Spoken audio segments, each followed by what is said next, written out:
they're older now, but there's still quite a substantial Irish population around there. Yeah. Yeah. And we're actually live now. Forgive me. This is and you're very welcome to. Can I get through there without being on? You're very welcome to Broadsheet on the Telly. My name is John Preposterous Ryan. Hello to all Broadsheet readers, commenters, and even the trolls. Very big welcome to a guest from London, Mr. Bernard Purcell. Good evening. Good evening. Bernard is editor of the Irish World, and we're going to be talking to him about the Late Late Show in London, the Late Late Show London event last week in Westminster Hall, or County Hall in Westminster. No, it was Methodist Central Hall, the one opposite Westminster Abbey. County Hall is over on the south of the river. Oh, it's the old Greater London Authority building. So Methodist Central Hall is the one that it was at. It's where the Bloody Sunday Inquiry was held as well. Oh, okay. Is that the old GLC now? No, GLC is the one south of the river that you referred to, County Hall. Oh, okay. Methodist Central Hall isn't. I beg your pardon, sorry. I think that's the Japanese hotel now. That's correct. GLC. And a big hello to Vanessa Foran, with our new Telly logo behind her, behind Vanessa, with quite an overweight dog, which was made by Dermot Bowen. Hello, Dermot. Dermot is in our... Hello. How are you? Hi, Dermot. How are you doing? This is the Starship Enterprise. How are things, Dermot, on the... Just getting set up. You're kind of cut short there. Congratulations on your ident for the show, Dermot. Thank you. And we'll come back to you for comments and whatnot from the Mosh Pit. Hello to Johnny Keenan. Hello, John. How are you, lads? Hey, Johnny. Very well, Johnny. Welcome back. We've been away for the past 2 weeks. Refreshed, Johnny. New Jersey. Yeah, feel refreshed, John. The break did us all good, I'm sure. Back at him. Nothing has filled the void since. So. We were on retreat. We were on team building retreat, Bernard. Very good. The new guest there as well. Welcome, Bernard. You are. Bernard, Johnny Keenan, Bernard Purcell. Bernard, last Friday's Late Late Show, you were actually a guest, not a guest, but you were... I was in the audience. You were an audience. There were several of us from the office in the audience, so including the reporter who wrote the story, Colin Gannon. So we were among the people who went back and forth, and we weren't among the groundlings, say the nomenclatura, who were downstairs. We were up in the gallery. Okay, and the cheap seats as... those were the ones, yes. Okay, as the host apparently referred to them let me just go back a bit. Bernard, you're editor of the Irish World, and we were talking about emigration to Britain today, that it obviously went in waves in the early 60s, 50s, early 60s, and into the early 80s. And there was these different communities, effectively, different Irish sort of communities. Do you think any of them were served by last Friday's show? No, I think they were complete irrelevance to it. I think there might have been a certain sentimental nod to it with a fairly pointless exchange between an elderly couple who got married 20 years ago. But you're right about the waves. I mean, the biggest cohort came between 51 and 61, about 400,000 people. But it's worth noting that, say, 10, 14 years ago, when the EU accession started, in the space of about 2 years, 400,000 Polish and other people came into the UK. It took 10, 12 years for that many Irish to actually come into the UK. So the Irish are not the biggest ethnic minority anymore. They can potentially be if you go back 2-3 generations to grandparents, but the numbers of Irish coming in the last few years have actually been diminishing, and there's the formation of a very kind of distinct Irish in Britain identity, which spans a couple of generations, and which I'm sure Vanessa would probably attest to, that over in Ireland it's sometimes dismissed as the plastic paddy, but these people are very certain of their Irish identity, of their loyalty to Ireland, but they also have made their lives and their careers and their families in this country, and they straddle both countries, it must be said. Bernard, you were born in London, or you were born in Britain? I was born in London, but I went back, like many of my generation, I'm a Lamass returnee. I went back very young, and I grew up in Dublin on the north side, Kilbarrack and Baldoyle. And then, and I mean, you've crisscrossed between Britain and Ireland since. Oh, that's right. I came here temporarily in '87 for the Indo. Look where you ended up. Yes. So Friday's event, our Friday's show, would have been a huge event for the Irish community in London. Potentially it could have been, and certainly we were party to generating some of that buzz, because when it was announced in August, we ran a front page splash, and we something RTE appeared to be unaware of, and certainly the current production team, was that they had last been in the UK at the Irish Centre in Camden Town in 1967, I think it was. And it had generated some kind of controversy because the British ambassador objected to the presence of a couple of old IRA chaps on it as well. And now the Irish Centre in Camden is something, it has its own particular history, because it wasn't built with grant or aid. It was built by various members of the generation to work as both a pastoral centre to help and also provide some kind of social facility as well. So it became, it was iconic for a great many people. So that time when it was before the Troubles, which started the alienation of, say, many Irish people in Britain, but you had an Irish community that was almost directly parallel to Windrush that had come in 15, 20 years. So the Late Late Show coming with the burgeoning modern Ireland, it was very important. Right. Now, so, because you were beginning to see it emerging from effectively a bankrupt third world nation to a modest, confident nation under Lamass, which people looking back don't realise just how great the change was with people like Donogh O'Malley introducing free secondary education. So this generation, who by virtue of the fact that many of them hadn't had the benefit of education, they'd had to leave primary school level. That did not mean that they were stupid, but they'd made their own lives in careers. That connection with the Late Late Show at that time was really quite important. People in Ireland would have seen it, people over here wouldn't have. So you come forward 50 years and you think, well, now a lot has changed in that time. This is an opportunity to go a little bit beyond the Diddly I Die, the Paddywhackery, the Aren't We Great, all of which I presume there's a market for it. But we are at fault as well because we set expectations high. We thought they might be ambitious, they might do something, at least possibly even build on, say, some of what we saw during the state visit, but perhaps in a, say, more modern way. I mean, there was a lot of kind of old world artifice about the state visit, but it did wonders for confidence between both countries and the community becoming more assertive. But it was just a profound irrelevance. I mean, at the end of the day, it's only a telly program. I mean, so let's not lose. I'd argue with you there, Bernard. Yeah, sorry, just Vanessa. I mean, you just proved that wrong, Bernard, in a way. I mean, this program back in '67, I mean, obviously caused huge ructions. The bond between the Late Late, I mean, it's not really the Late Late, it's just a spot between Ireland, effectively. It's our parlour room where we can sort of talk or sort of listen to other people talk. Well, to us over here, it's only a television program. Well, to the 1,000 that were kind of locked out then Friday, what was it to them? Surprisingly good-natured. I mean, obviously somewhere there were a lot of young people there, people who were actually back and forth, people who weren't necessarily permanently resident in London, and there were people who straddled both, as I said. I mean, clearly they were hoping to get to it. Meant something to them, as I said. Maybe it's just to me that it's only a television program, but they queued up and their nature was good. You put it on your cover back in August. I mean, yes. It was like it's more than a show. It's more than, you know. Well, we hoped it would be. At the end of the day, it wasn't.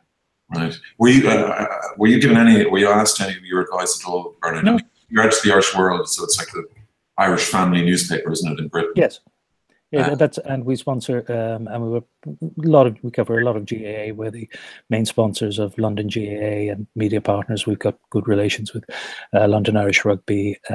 We have a lot of older readers, but we have, by virtue of our coverage of sport and arts, we have younger readers there as well. But no, but they wouldn't necessarily have needed to contact us. There's plenty of people. I think there's a line that a work experience trainee could have stuck a mic just outside the door, and anybody passing by, and they'd have found any number of interesting stories, and 1 in 3 would probably be Irish anyway. But if you look for them, they'll be there. But they certainly didn't do so on this occasion. Bernard, there's 2 aspects to this. One was the allocation of tickets, or the difficulties with the audience numbers, and the second thing was the actual contents of the show itself. The content itself. I mean, in your editorial in the Irish World, you had an issue with you had strong issues with both. You felt the content was poor, and obviously the audience issue was just a fiasco. Well, in particular, one of the things that really irritated a lot of the audience and a lot of people who were there, especially given the lunacy that we've seen since the Brexit referendum and the run-up to it, was platforming Farage. Now, clearly, the host of the show was out of his depth. He thought that he could probably get the better of Farage. Farage talks over people, but at the end of the day, having Alistair Campbell, who is still admittedly campaigning and is involved in the march that'll be in central London on Saturday, Dee Ducey, whom with the best will in the world, people don't really know who she is, and then again platforming Farage. The debate itself was might have been tired at the very beginning of the Brexit process nearly 2 years ago. It certainly wasn't relevant to what we're seeing now, or to the impact it will have on Britain, Ireland, Britain, France, any EU citizens living in this country. There are multiple, manifold issues that are quite important. We have seen EU citizens here becoming very, because of their treatment by the Home Office, becoming very unsettled. A lot of people leaving and moving. There's a bland assurance given that because of the common travel area, everything will be all right between Britain and Ireland. There are huge fundamental fault lines in that legally. And anybody who wants to take legal assurance from that need just look at what happened with Windrush. The Windrush generation earlier this year. Now, there are profound, serious issues that could be discussed. There's a whole, that rather than just platforming Farage, and it's fine that Alistair Campbell is doing his bit, but on the evening that's in it, one might have thought that you could certainly find pro-Brexiteers and Remainers who have a foot in Ireland, but who have a foot in British society, or even those people like Charlie Mullins of Pimlico Plumbers, who has his bollocks to Brexit campaign, or there's that woman Louise Morrissey, who is a very high flyer in the city, who would be pro-Brexit, who could give a much more informed debate rather than just giving house room to somebody like Nigel Farage, who has serially failed to get any electoral mandate in this country. And the non-political stuff then on the show, the light entertainment stuff. Well, just Barry McGuigan and Mick McCarthy. It might have been topical 30 years ago. Sure, they'd come on the show. Well, I'm not denigrating the two men. It's just that's not particular. For something that's supposed to be the celebration of British and Irish relations, or in the looming shadow of Brexit, I mean that would be tired. That would have been tired 25 years ago. Yeah. Bernard, let me just get onto the audience. You had no problem or difficulty getting in yourself. Oh, we were moved around pillar to post like everybody else. It was a complete shambles. They did not know what to do. We were moved, and we were moved then in front of the huge conference centre. What time did you arrive at the about 7 o'clock. At 7 o'clock, and the show was to begin at 9:35. Yes, but from having gone to about half a dozen people, and then having from the day job, having some experience of sort of dealing with people on these things and not actually being shuffled too much, we got our raffle ticket. But then that was the first tier. Those people who had their raffle ticket, then they were moved all around. It was quite there were hundreds and hundreds of people, and even amongst those, it was unclear that they were necessarily going to get in.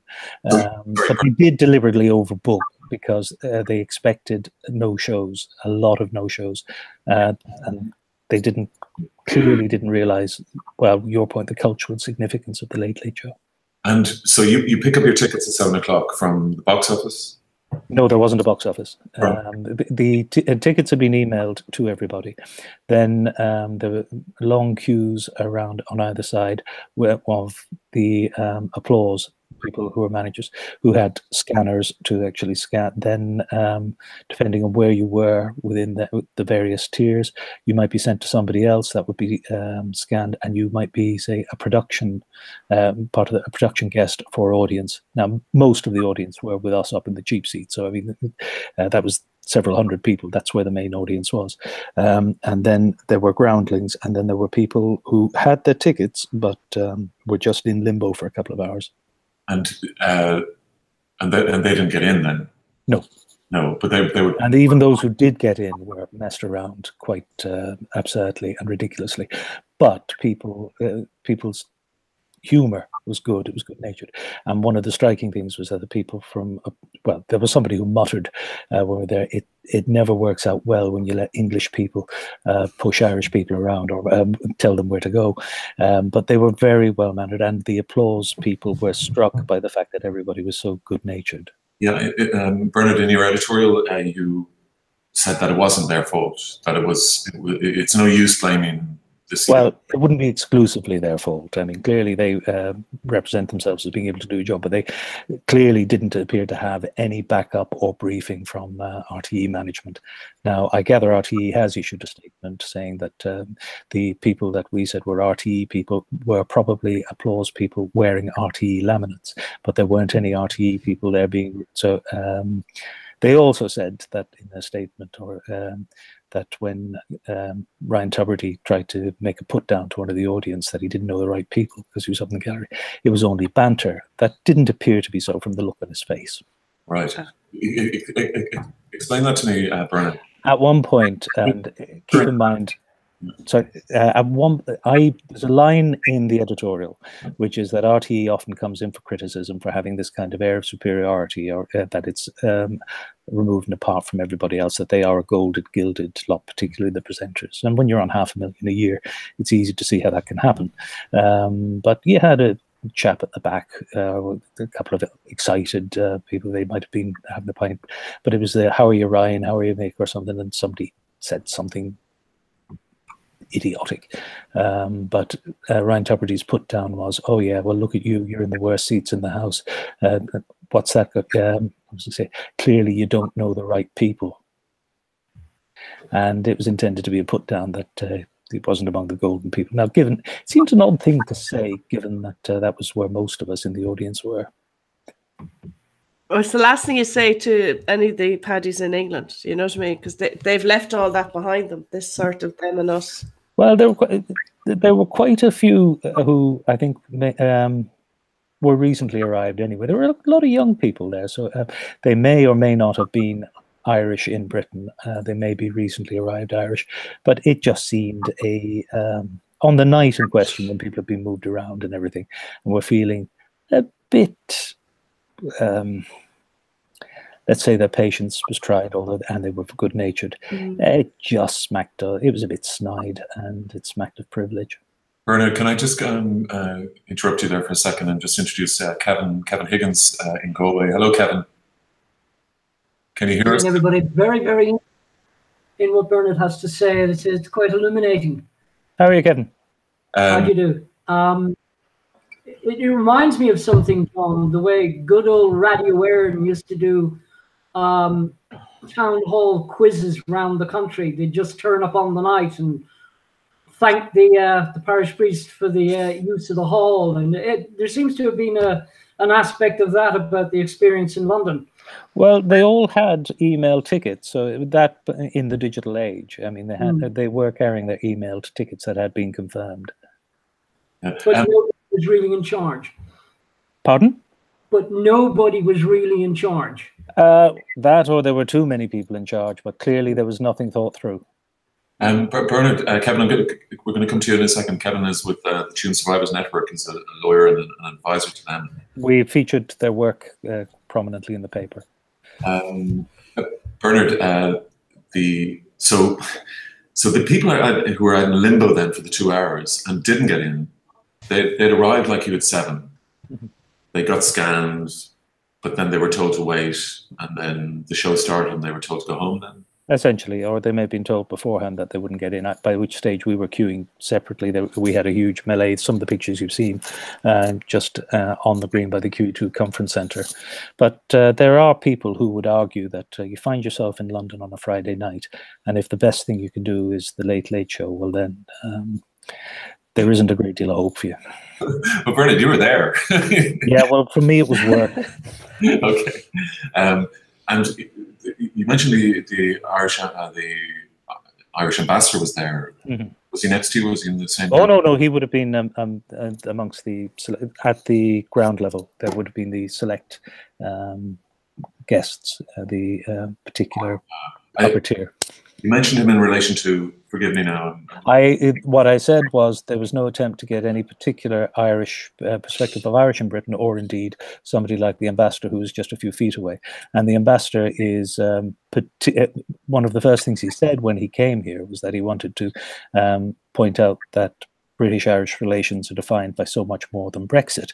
Now, that might have been wishful thinking because it's certainly swung the other way in the time that he's been here, a little over a year. Now, he's a particularly capable and impressive individual who would be able to bat and knowledgeably and in a non-partisan way, but flying the flag obviously for Ireland, but in an objective way could have explained the issues.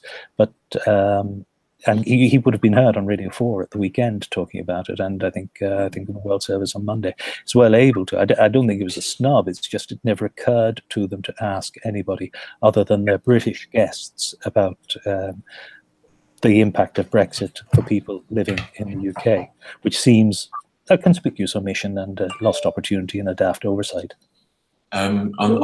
As regards the coverage, you won't be surprised to learn that RT a very very subdued coverage of the audience fiasco. And I listened back to the Ryan Tubridy show from Tuesday, and it didn't seem to reflect the gravity of what had happened on Friday. In fact, his explanation and the rationalisation for it, and RT's role in it. Oh, I think RT is oblivious to it and will sail on to the next show and just. I think Vanessa's trying to get in there, isn't she? Yeah, please. Well, you see, I think they didn't know who their audience was, Bernard, because I think that was Kevin there trying to get in. Sorry, go on, Vanessa. See, I wanted to they know who their audience was at all because they were there a while back at Cheltenham, Tubridy's radio show. I don't know if you picked that up over there. I think it's from 9 to 10, Monday to Friday. And he did a show from Cheltenham. Now, that turned into another story on its own, but, you know, for the festival. And it would have been a great event, really, because, you know, like between the Paddies coming over for it and taking the week off work and all the lads travelling from London and Manchester and for the few days. And it would have been a great event, but it was totally tarred because it turned out that Paddy Powers paid for it. But anyway, but you'd think they'd have had a measure of what to expect, you know. And like you said there about it not being a big event. You see, the Late Late Show is RT's biggest asset. I'm well aware of it. I grew up in Dublin. But when I was growing up, to actually admit to having seen the Late Late Show, and that was when it was on Saturdays, was the admission of social death. Yes, that's true. Yes, but you see... It is in a way, you know... Well, you see, my grandparents were in Dagenham for 30 years. You know, they reared a family in Dagenham. So for them, like RT, the Late Late, I remember the Live at 3 with Thelma Mansfield and Derek. Like they loved it. They wouldn't miss it. Mm-hmm. Oldies in Irish every Sunday goes on for about 9 hours now. Jesus Christ! Do you know? So I think they misread how the whole idea of them. You know, it's them wanting to be Irish for on a Friday night of all times. Lads finishing work. I just thought They just did not know who their audience was. And that's the scariest part about the whole thing for me. Not that they mismanaged it. Of course, there's always going to be events that there's a hiccup or it gets overcrowded or it's overbooked, or there's always going to be these admin cock-ups. But the whole programming of it was wrong. Well, the audience was another error, but the whole programming of it that they're supposed to be really good at, that they get subvented so heavily for, and they've been doing it for so long, and the fact that they got that wrong, so badly wrong, is the most worrying part. The Irish people here, and now we're a small family newspaper. We've got the best penetration in and around the M25 and in parts of Ireland. But in the last certainly 6 years, we've managed to bring our readers along with us. It just not by being virtue signaling or being hand-wringingly liberal, to changing the kind of received wisdom or the received attitude to things, on everything from the poppy to same-sex relations to the fact that Irish people come in different races, different colours, different genders, different ages, different generations, and there's a lot more, which is not to exclude that particular tranche of Irish people that they see here as the ones who sit nestled with their 252 long wave, or are of a closed kind of generation pining for home, looking for their Tato and their Kimberley and Mikado. They're a lot more diverse than that. They've seen a lot more. They've seen an awful lot of the verities that they held challenged and crumble in recent years. There's a great many people who found themselves over here because of the shortcomings of Irish society. They left without educations, or they fled the institutional schools. But they raised families here. Women did far better than men, but then you also had people here exploited by, say, the household names of the Irish. So it's a much more complex picture than one would certainly have even thought from what they thought on what they presented.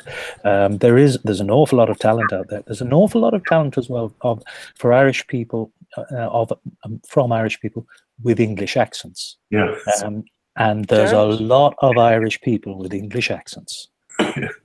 There is. Yeah. Well, who would have been your ideal? Say, if you were to pick 5 people they could have had on, who would have been your 5, Bernard?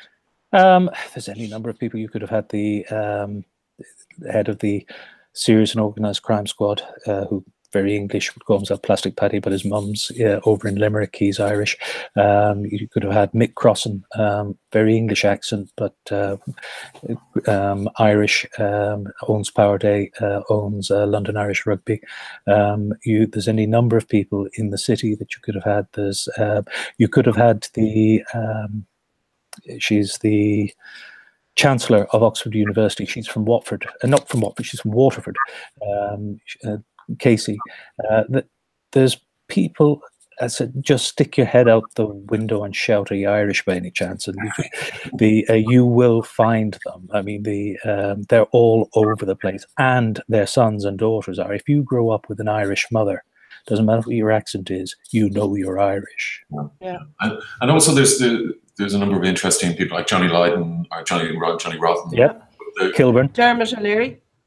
Well, he features prominently a lot of the time, so he'll probably be on some week anyway. But yes, you've got the Dermot O'Learys, and you've got the... He's a great GA man.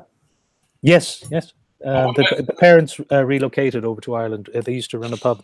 The dad and the Yellow mum Belly used to be involved in the hurling for Wexford, but they've relocated back to Ireland recently. But Bernard, for instance, London GAA, I mean, they've had an incredible couple of seasons, haven't they? No, London hasn't had an incredible couple of seasons. The last time we had anything near to a glorious summer was about 5 years ago. Bernard, your paper has... No, you're talking about the club. The club. One of the clubs did well last year. No, the one that you sponsor, the Irish World sponsors the team. We sponsor London County. We sponsor St Mary's. Ladies at the there's St Mary's University is somewhere that I obviously forgot there as well. We've sponsored a number of local teams, but we're the media partners for the county as well, and we support the senior football championship here and the senior hurling championship. Did you have a terrible season? London is, look, we're in Connacht, for God's sake, which is not exactly a footballing county, and we're not the most powerful. Okay, there's some hope with the hurling, and there's some hope with the ladies who are doing extremely well. But there's an awful lot of vitality in that, and what we're beginning to see as well now is an awful lot of what are called homegrown, and we're beginning to see kids who are playing the game largely because there are teachers in the schools who encourage it. It doesn't continue necessarily after they leave secondary, but we're seeing kids who have no overt Irish connection either playing the game. And there's a club in London where we saw two lads who had actually grown up in the detention centre or the reception centre, whatever they call it, direct provision centre down in Mosney, and they've joined a couple of the London clubs here and really they've learned all their football and hurling in Drogheda. So that kind of thing, I think, speaks to a modern Ireland and to the traffic between the two countries. I mean, you're seeing as well, for instance, Harleston is very, very Portuguese. So inevitably, almost by default, it has connections with Gort. Gort, because of the huge and then with the Neasden clubs and the clubs over here, there's some to and fro. That GAA keeps the link alive every weekend. So there are connections which are probably wouldn't be obvious to people in Dublin 4 or in Madigan's. No, and certainly not reflected on Friday night. Johnny, I just want to bring Johnny in here, and Dermot as well. Dermot, Johnny, did you see the show on Friday? No, I've been kind of weaning myself off RTE since I didn't have to look at it. But I did actually look at it because I really like Finbar Fury and I love that song, Sweet 16. And first thing, the acoustics were absolutely horrendous. And the song was cringeable with Imelda May. She's grand in her own right. But I just kind of looked at it for that aspect. And then I just thought, well, the show might be a little bit interesting. I wanted to hear what Alistair Campbell had to say, and when he was talking about peace in Northern Ireland, would he ever say anything about the responsibility he had for the loss of lives in Iraq? But obviously he didn't. He just stretched himself to couch like a lizard that he is. So it was just interesting to see how he'd come across. And that debate was interesting on Brexit. They get paid a hell of a lot of money. Ryan Tubridy, I don't know if Bernard knows, gets $500,000 salary a year. That's the reason why people don't pay their TV license in itself. And it didn't surprise me. I would have liked to have seen, I'm sure BBC have many studios. So in relation to bring a production like that to a venue that wasn't tried and tested for that kind of show was a mistake in itself. So was there a reason? Was there a reason for that? Bernard, the acoustics were really bad, weren't they? I mean, we can talk on this show, but I mean, but look at our budget. Well, I didn't see the broadcast, but I do know that the acoustics were terrible from where we were. But I assumed that there were direct feeds going so that the TV audience would at least get proper sound. But no, the sound was bad. When you and the audience, when the audience clapped, for instance, it seemed there was a kind of almost a delay. It seemed so you seemed so far away from where the action was happening. It was like a church. It sounded like it was. Well, it's the Methodist Central Hall. Okay, so what's the significance of the venue then, Bernard, do you think? Well, it could have been anyone in London, I'm sure, couldn't it? I assume budget came in because it's available for all sorts of secular activities. As I said, the Bloody Sunday Tribunal, when its modules in London were held there, but also at New Year's time, it's where BBC holds its big live outside broadcast with people like Robbie Williams and that. So, and I think James Corden uses it for some of the late shows that they've done from London. Okay. I mean, so I don't know why they chose there. I mean, they could. Camden Irish Centre might have been too small, but they could have gone to the Hammersmith Apollo, where you can do anything live from there, and there would have been a particular cultural significance with Hammersmith. And that would have accommodated 5,000. What about the television centre in Shepherd's Bush? Where Wogan did, not the television centre, but the theatre in Shepherd's Bush. Yeah, Wood Lane. I would have assumed that's where I assumed they would have done it with, because that's where things like The Last Leg and everything are done now. And ITV does all its programming from there, because the BBC has decamped from Shepherd's Bush to the centre and to Salford. So that is all the ITV programming comes from there, and they could certainly have done that. But I don't know whether it was free. I don't know why. I had assumed all along that was where they would go. But there are other places they could have gone. Kevin? Yeah, so all the clubhouses, they could have come from one of them. Not for the numbers. Just on the entertainment aspect of it, Bernard, I'm a promoter here in Ireland, and I'm always sending stuff into RT, and they're never going to play it on the radio or on the Late Late. The Late Late Show used to actually be a place where you could sell a tour back in the day, but now it seems to be a show for me for product placement and always highlighting the banality in relation to Irish entertainment. And I know that, especially in London, where I spent a little bit of time, and my parents would have met in London back in the 50s when the brain drain was going on then, and then in the 80s, and then obviously in the 90s. It seems to be systematic or something. And they want to get rid of the talented people, or not the talented people, but a large amount of people, in case there might be any kind of social change in Ireland. So that's just a theory that I have on it. But I'm kind of always flummoxed in relation to how banal Irish music really sells in Britain. I principally say Westlife, Boyzone, something that kind of more is have a pop effect. Like John Spillane, for example, was on the show the other night, and he's probably someone that isn't that well known, some might say, on the mainland. But I think he kind of embraces this folk kind of culture that is a massive revival in Ireland, but it doesn't seem to be given the right avenue to travel to London.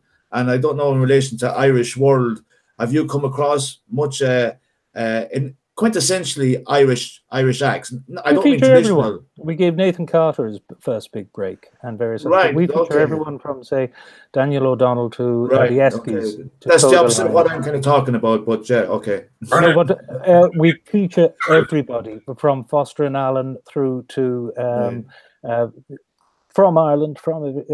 We have tie-ins with Keep It Country TV and so forth. But any of your acts, tell them, just get in contact with me, Bernard of the Irish Okay, that's good to know. Appreciate that, Bernard. Thank you very much. Started the wagon wheel guy. Yeah, that's Nathan Carter, yeah. It's Bob Dylan. Yeah. But I'm holding you responsible, Bernard. Oh, sure. One of the chaps we have writing for us regularly used to work for Ritz Records and Decca, and he used to do all Daniel O'Donnell's videos. So there's quite a few crimes against culture to be taken into consideration at the tribunal. I was surprised I didn't see Daniel on Friday. I think he's probably doing one of his cruises. Oh, right. Or steady on. Do you know what, though, guys? There's the cruises with Irish musical acts are very popular at this time. He also, I think, has a couple. I think he's got a couple of concerts scheduled over here. It wasn't. You know what? We should do a show from one of those cruises. See how smart you are then. And he's B&B as well. That's a big gig as well for him. Yeah, over in Ireland on the TV. Yeah, I got it. But lads, yeah, like you're laughing, and fair enough, it is funny. But I mean, all these Irish acts have been up and down England for years, 4 or 5 nights a week for years. Oh no, absolutely. Big Tom would sell out all those halls in London. Sure, like the Indians, Gina Delhaze and the Champions, they're all still gigging up and down. Vanessa, it's not uncommon for... Dax, from an Irish perspective, Vanessa, sorry to cut across you there, Bernard and Vanessa, but it's just, I take it very personal that there's some really good Irish acts that will never be highlighted on the BBC, for example. And I think that that's a shocking waste, that there is this parade of banality. And if you look at Ireland in relation to the culture vulture tourist, that principally, because I talk to them regularly, they're looking for this dreamer, this rebel, these Johnny Lydons, these Morrisseys. The diaspora is massive in relation to the Gallaghers. Johnny and their parents had. in fairness, They are in Ireland, man, but they're not getting the avenue. In fairness, Dairy Farrell only came on the market 2 years ago, and the electrician who's you've got people like Mark Radcliffe and Radio 2 with their Folk and Country Awards, and they fill out the Albert Hall, and they have been pushing Irish acts. BBC Alba up in Scotland will push a lot of the older ones and even the newer ones. It's just you're probably not seeing it on the BBC One prime time, but they are around, and there are acts that go back decades as well that are still doing the circuit, doing the clubs. John McNichol, very popular. They're small venues. It's not uncommon to have, say, one of the, say, TR Dallas or one of the Wolf Tones coming into us to put in a small ad or a display ad about a concert coming up, because we take death notices. People come in with those as well. We are, say, a provincial paper. Proper newspaper. I was going to say provincial. Bernard, sorry, Johnny, one second. Bernard, I wanted to talk to you about the your paper is backing the give a vote to the Irish Abroad campaign. For those that want it, we don't see what possible harm it can do, and we've no problem with people, because people do have an interest in that. We've no problem following, say, the American model or the French model. If there's a taxation element or that comes with it, it's fine. There's 160, 170 countries that do it. You go through, say, some of the smaller Central European embassies, say down near King Street, in Kensington, they're queuing up to queue at the embassy itself. There's plenty of ways of doing it. I mean, but there's a kind of lazy mentality in official Ireland.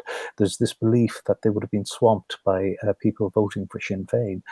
Even if they did vote for Sinn Féin, all anyone's talking about is, say, one constituency or one seat in the upper house. It doesn't matter if you have 4 million people voting, it could still just be one seat in one constituency. The French do, any other number of developed countries do it, and even some of the underdeveloped countries do it.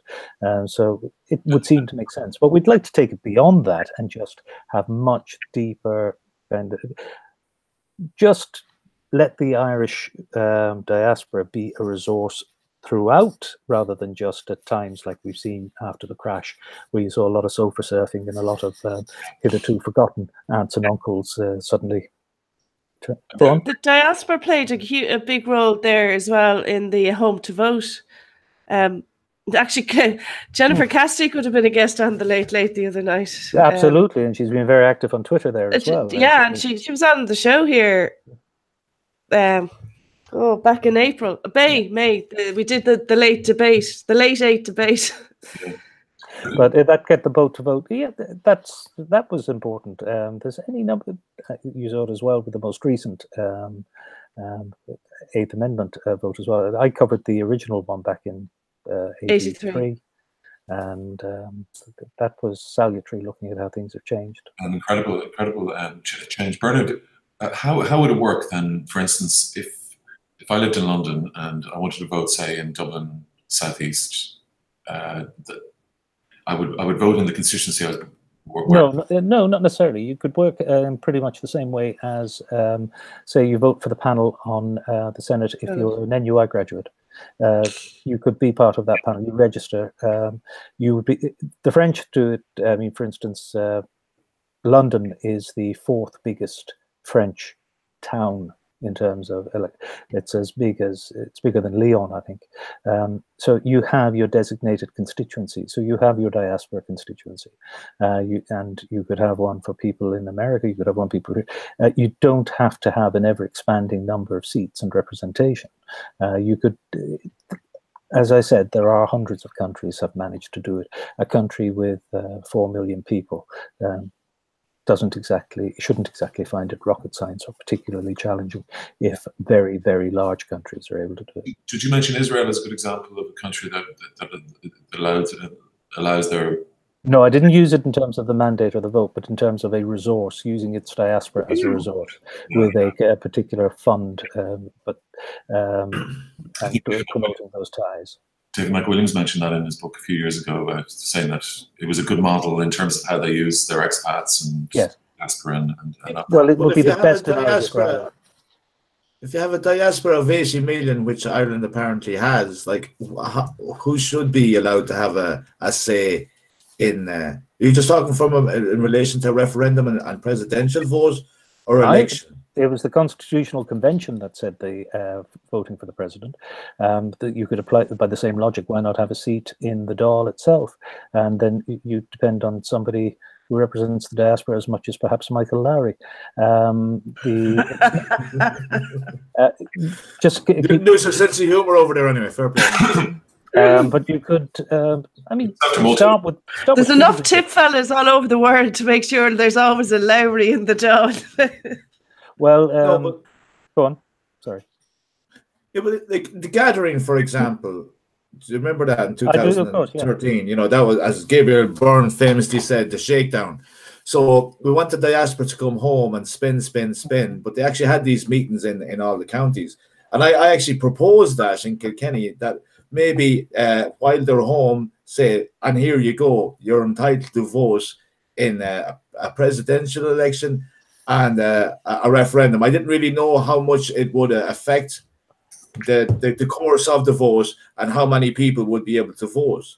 Because I think for an election, you really kind of, you know, you can't be gone 20 years, you know, on this romantic notion of Ireland without having been home. Well, the US manages it. You can. One of the models is you can use a citizenship. I mean, Boris Johnson announced his US citizenship. He was US born when he realized he had to pay tax. The role of the diaspora is very different now in the last 30 years, 40 years. You know, the role of the diaspora was always to send a few bob home, send the parcel back. I know my mother used to do it. We used to have to wait till Stephen's Day to get our Christmas presents because my aunties would be bringing them back. Yeah, but it's a bit trite to say, but for instance, if one looks, I mean, when I was a kid and we moved back to Ireland, it was gas mantles and no electricity. So the rural electrification had managed to bypass us even in the late 60s and early 70s. But the cultural equivalent of the rural electrification of Ireland is the arrival of Ryanair in the mid-80s, because for the first time you saw the western seaboard connected back and forth with London, and it just introduced a much greater connectivity culturally, socially, familially, between Ireland and the UK, and that legacy is still what we have today. Well, yeah, but I just think the role of them has changed anyway. They're kind of more bringing ideas. I'm acknowledging that. I mean, because it's not set in aspic or preserved in aspic. I remember my own mum, before we moved back to Ireland, sending back the 10-shilling notes and so forth. But I remember going down to Galway once in my 40s, and two old fellas in Annie Ford's shop sort of looking, he's the fella. When I was 4 years old, as the kid would come back from London, I trod in a cow pat and asked why they hadn't hoovered the fields. 40 years later, I was still remembered as, isn't he the fella who wondered why we don't hoover the fields? Can I just check Kevin's audio? Kevin? Hello, can you hear me? We can hear you, yeah. Yes. Hi, Kev. I honestly didn't know whether I'm looking at this clapped out laptop and I didn't know what was going on. But I do have something specific to ask our friend from London, which is Bernard. Yeah, fire away. Bernard, leaving aside the shambolic late show the other night and the various reasons for that, the most pithy remark on the most serious subject of all was made actually by a chat host, Graham Norton. It was the nearest thing to common sense spoken. What concerns me is that I don't think there's ever been quite as disconnect between the UK and Ireland as there is now, because there are a Home Secretary who has absolutely no idea about the political and religious divide in Northern Ireland.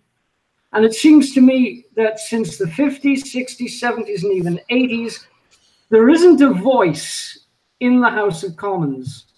And they didn't necessarily have to be of Irish descent, but the Chris Mullins and people like Kevin McNamara, who were listened to and understood and who spoke with authority. There is nobody now within the British parliamentary system to actually inform government or put on the record the nature or what requires to be the nature of the UK and the Republic. I'm wrong about this.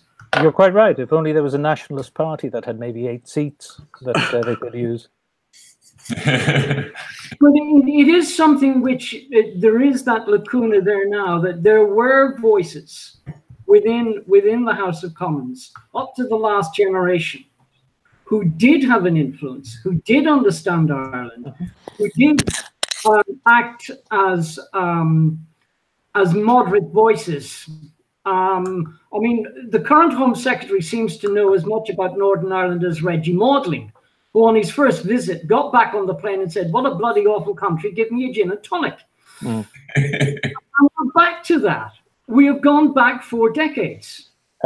It's not quite as bad as you think it is. It's amplified because you see a small, narrow, very voluble group of English nationalists and Brexit ultras, the conservative research group, the jihadists, whatever you want to call them, who are just waiting to be. They want. They're almost nihilistic about it. They want to crash out because they have not bothered to learn or to look at any of the documentation. They have somewhere hardwired in them a very bogus belief in British exceptionalism.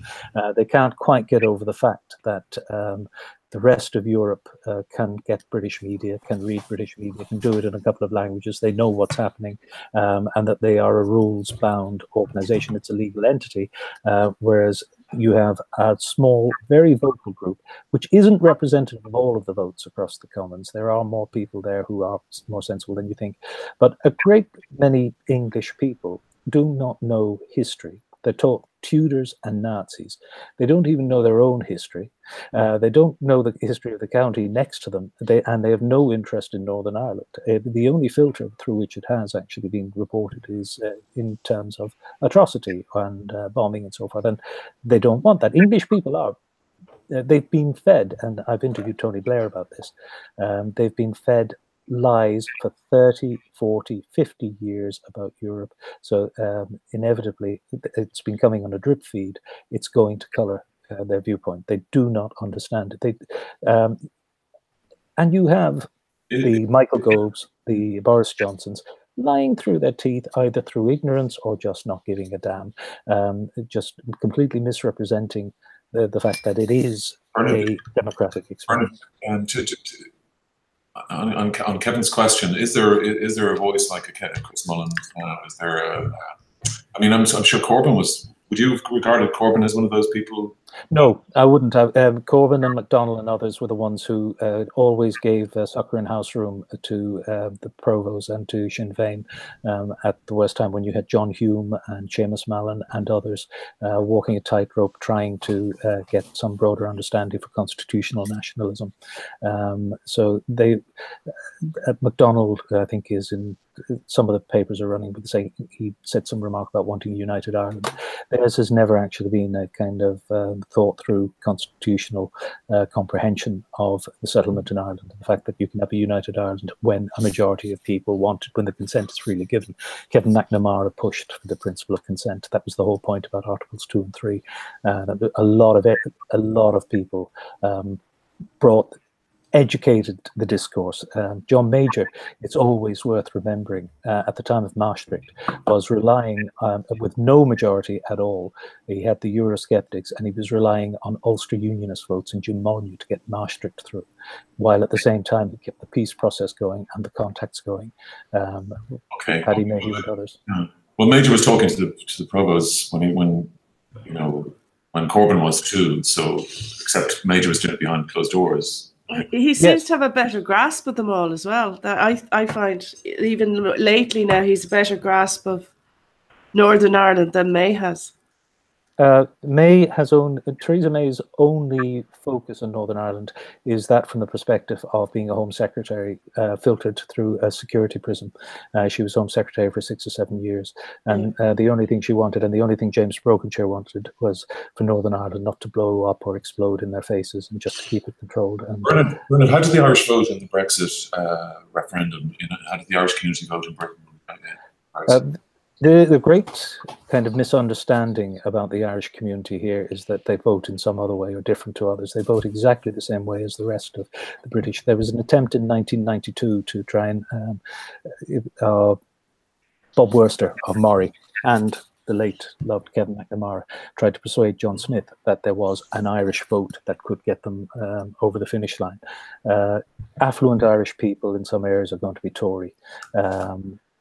Some Irish in working class areas are going to vote Labour, but they will be as diverse as British voters. They will more than likely reflect the prevailing tendency in the constituencies in which they live. So, but if you go in Manchester, they voted to remain. In Liverpool, they voted to remain. In London, they voted to remain. If you look at all the kind of urban areas where there are high concentrations of Irish people, they voted to remain. Okay. Sorry, Kevin, did you want to get in there? No, it's just I find Bernard's overview to be very comprehensive and very helpful and extremely illuminating, and I'm most grateful to have had the opportunity to have heard him. Thank you very much, Bernard. It's well, thank you for the work you're doing on Tune. Me too. Bernard, is this, the Late Late in London and the royal visits of the last 2 years, there's obviously a big love-in going on between Britain and Ireland. There has been, but Brexit is squandering that. But still behind the scenes, I mean, the royal family particularly are making big moves on us, aren't they? Yes, well, it's nice to be feted and flattered the way they are when they go to Ireland. Yeah, but I mean, it'd be nice if it was just because they like the look of our eyes and stuff. But there's more to it going on. I mean, there's clearly a strategic thing happening here, isn't there? Well, it's been very long. It's a very long strategy. If you think it goes back to when Prince Charles came over and John Bruton was beside himself with delight. That was one of the turning points when it was made possible. I knew the people who organised that trip, and that was during against a backdrop of terror and fear and everything else. So that was the start of the normalisation there. The Queen's visit in particular, well, I mean, there's nothing left to say about how phenomenal that was in what it brought about. And by definition, it couldn't quite be replicated in Britain because there's state visits every week. So it's not as big a deal over here as, say, the Queen visiting Ireland was. But that creeping normalisation has been going on quite a long time. I mean, the visit to Mountbatten's village was certainly, I think, quite a dramatic gesture of normalisation. Yeah, I do. I believe it's sort of been kicked up a gear though a bit. I mean, the embrace is becoming a little bit more intimate, and it's been speeded up a bit. I mean, I think like sorry, go on. Since the Queen's visit, it's been amped up a lot. We had Charles came over, and then Harry and Meghan, which was essentially their honeymoon, wasn't it, in Ireland? Well, it looks like they conceived there, yeah, but they're off now to Australia. But there's also this young, meeting young, creative Irish people as well. And the reality is, those visits were happening a lot of the time anyway. Over the years, it's just now they're more relaxed about being open that they're happening and. Letting people know, but it wasn't uncommon for Princess Anne to come in for a day to an equestrian event. Okay, they covered the Spectator this week as divide and rule. It's the standard ignorant nonsense that the EU is trying to use Northern Ireland as a card. It's written by James Forsyth. I can see why you and John get on so well now. Blimey. Okay. Dermot, can I just go to Mission Control? Dermot Bowen is in Mission Control. Dermot, any questions for Bernard or Kevin from the Mosh Pit, or Vanessa or Johnny? There's not much going on in the Mosh Pit. Okay. There was just a guy called, well, it's a poster called Ron Thulier. He says he knew you from Thornville Drive, Kevin. Oh, that's Ronnie in Kilbarrack. Yeah, Liam and Ronnie Thulier. That's from more than 40 years ago. Give him my best. My God. He's just said, say hello. Says you own 5 guineas. I don't know what that's I think Ron is actually a Broadsheet on the TV fan. I think I've seen him here before. That's great. That's great. Bernard. Thanks, Ron.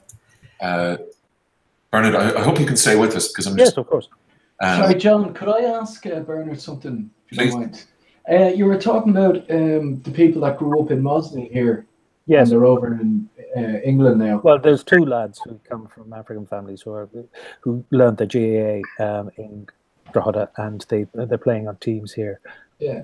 Have they? Do they look favourably on Ireland growing up in Mosney, or bitter about their experience? Favourably, because they were. Anytime we've spoken to them, they just come across as can-do people. I mean, the very fact that they're here as well, people who want to get on, they tend often to be emigrants, but they speak with fondness of their team and of their community and of their people, because that's what they don't read like Fintan O'Toole in the Irish Times, or they don't sound like, they just actually are young fellas who liked the people they grew up with and the people they knew, and I think they were aware of some of their circumstances. That's great, thanks. And did the club sponsor them? Do they take them? No. It's just normal. They came up. They a bit of time. Well, I'm sure some talented players do get some sponsorship along the way. But what's happened, incidentally, as I said, with the declining GAA, sorry, not with the declining emigration, is that you're seeing less of a throughput of talented players from the counties coming over here, because a lot of them are going back to work in Ireland because there's a lot of development there. There's a booming economy. Here you're tending to get more students or people on placement or on courses. Okay. What's the London song? I have no idea. And this is where you're going wrong. You don't have a song for the bus. Every other county has a song. Let me take you by the hand. I'll lead you through the streets of London. I'll show you something that make you change your mind. That's your London song there. Yeah, well, Ralph McTell, actually, who's a regular in ours, but he based that on when he was busking in France. But then he didn't, and he didn't want to cause offence, so he decided to make it London. Oh, really? Yeah. You see, this you just need Here is a fantastic song by Ralph McTell that has a fantastic melody and real. It's amazing. There was a story there on the site, John, that you had about a guy from Clare.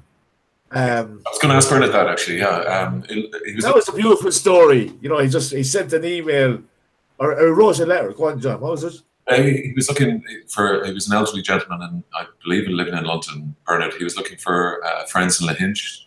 That's right. He emigrated when he was a teenager, and he sent a letter to the Clare champion, if anyone remembered him. And then he was somewhat inundated with the response. We featured it in our paper quite prominently with From Clare to Here.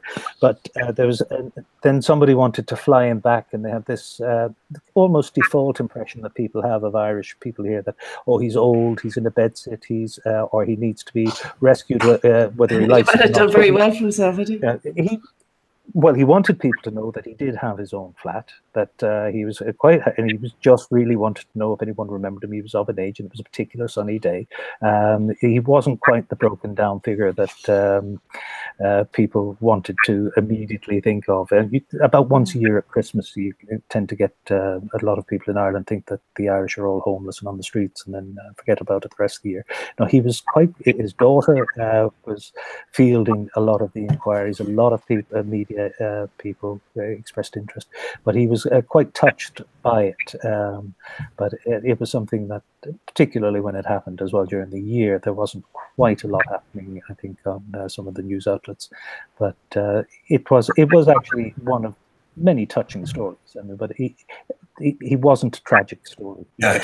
No, but did he come back? I didn't think he was tragic, but I just thought he was a guy that just kind of, I think he did. He may well have once the kerfuffle and everything died down. But a hotelier had offered to fly him back and everything else. So but I think his daughter arranged something. He's thinking to come back when they won the All Ireland 2 years ago. Yeah, well, he mightn't have been into hurling. Now everyone is. I was in Clare once, and there was a festival, a Shea Baha festival going around on the same time as the replay of Cork and Clare, and no one had any interest in hurling. But it kind of reminded You're going to get killed, Johnny. No, I know enough Clare boys down there now. I'm all right. I can still go down to Kilkee and have a good time. But it just kind of brought reminiscence back of Kings of the Kilburn High Road. You know, that was a tragic but beautiful kind of play, and it subsequently became a film on T.G. Carter. But you know, that is still I'm not saying a romantic notion, but and I know through a lot of work in relation to the mother and baby homes, that it keeps going back. There's an awful lot of people that were driven out of this country in the 50s. You know, they do really still have sad stories, and the Irish government still haven't stepped up to look after these people. And you have the centres and all that, but I don't think enough is still being done. There actually, Johnny, well. There is a program for people who are above a certain age, in their 50s, who, if they're eligible for social housing, can be relocated to Ireland. There are you talk of the Kings of Kilburn High Road. There's somebody. There's what used to be Cricklewood Homeless is now called Ashford Place, and people like Zadie Smith have supported it. Danny Marr runs it, and he works very well with all the local authorities. But there are people of a generation who were exploited by their employers, or who'd be encouraged, say, to get the paycheck in the pub, endorse the check to the back of the pub. They'd have no money at the end of the day, or all of that exploitation was on, or joining the lump, not having any stamps. You have there's still a few of them left, that particular group of people who have no social insurance, and they're in their 60s, 70s, and they're living. So Danny and others, they look out for people like that, but they also look out for people of other ethnicities and backgrounds who have had similar experiences. I mean, Kilburn, for instance, has gone through a couple of different iterations in the last 10 years alone but you will find that there are still people who aren't to the fore, who are of an age profile, who might be sitting in their bedsits. They do exist, who are vulnerable. You also get some who do relocate, and they find that it's probably the worst thing, because they're used to living in a city with bus routes, with connections, that they can go that you can be as anonymous or known as you like, but you go then to a part of Ireland where everyone wants to know your business. Well, it's not even that. You might not have the healthcare. You might not have the public transport. You might not all the things that you take for granted in a big metropolitan area. That depending on what you like, you can have a community. You can have people of various backgrounds who know you can be mobile in a way that you cannot, and you can have healthcare in a way that you can't in certain parts of Ireland. Well, in lots of parts of Ireland. Bernard, we spoke. I hope I'm not dominating the conversation here, or we're not taking up too much time, too much of your time on this. But I love the site, John. I love the eclectic nature of it. I like the kindness of it. I'm very happy to do it. I've been a big fan of the site. Who's your favourite? I like the fact that it is Catholic with a small c, eclectic and drawn from many sources. Well, that's very good. Extremely kind of you, Bernard. I wanted to say that in terms of the I mentioned it briefly to you today, that the immigration experience, no matter how kind of tough you are, and it's exquisitely emotional experience that it's life altering, obviously. But I think that Irish people who haven't emigrated, they really have no idea of the emotional upheaval that it causes somebody.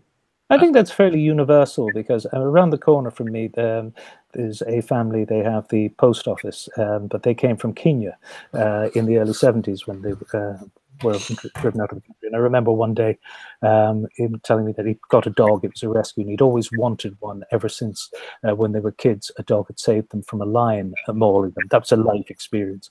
I remember talking to a neighbour of mine when I was getting the papers at 6 in the morning, Mr. Sohi, and he came over here in the 60s to work for Premier Dairies. His mother-in-law had been something of quite a well-known figure in India, because she'd strangled a couple of pirates on the roadside and married a famous general. And he thought India was too hot. This was at a time when his sons was getting gung-ho about India versus Pakistan. He liked London. You could have been talking to somebody from a parish in Ireland, but he had a much more colourful backstory, and his wife was delightful. The gentleman, Mr. Sathi, on the corner from me, he came from Afghanistan, and he his sons, one works for Google or designs for Google. A neighbor across the way from me, he commutes over to New York to, he's a regular in a cast in the HBO series. So but he came from the East End of London. So you get that mix and diversity, and people, having had kids who've grown up in London, all of their classmates might be Portuguese, Polish, Nigerian. They have two identities. They have their parents' identities and they have their own identities. One of my own daughters proudly told me about an evening that she had recently where I think there was somebody American had joined the group of them, and they were all schoolmates and classmates, and they were all of various ethnicities and social economic backgrounds.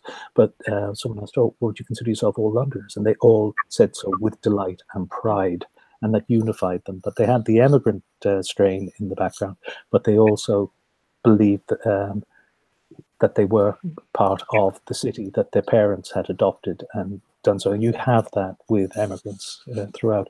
They tend to actually build their own support structures. They tend to be a bit more resourceful by definition, because they've got up, they've left, they've made their own opportunities. Yeah. And it's not exclusively Irish. Yeah, but London is very like that. You wouldn't get that in Boston. No, Boston's a very racist city as well. Yeah, but you wouldn't get it in Glasgow either, actually.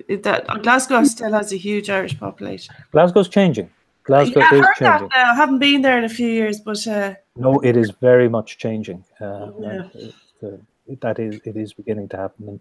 But can I move on, just because we Johnny mentioned the mother and baby homes, and there was a big adoption report came out this week, the Clan. I saw it, yeah. Clan Project report. Kevin.